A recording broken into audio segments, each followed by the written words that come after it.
You think prison food is bad today? You haven't seen anything yet. This wasn't about taste. This was about control and survival. By number 3, things get disturbing. And number 1, that wasn't food. That was punishment. Let's begin. This was bread and water. Simple, but brutal. No nutrients, no strength, just slow weakness. This was skilly, a watery porridge.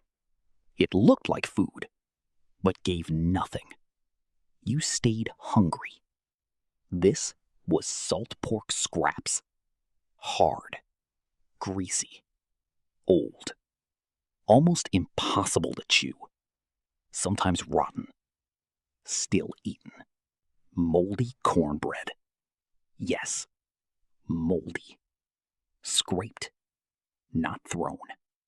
Served anyway, because waste mattered more. This wasn't coffee, just burnt water. No energy, no comfort, just illusion. Spoiled beans. Sour. Unsafe.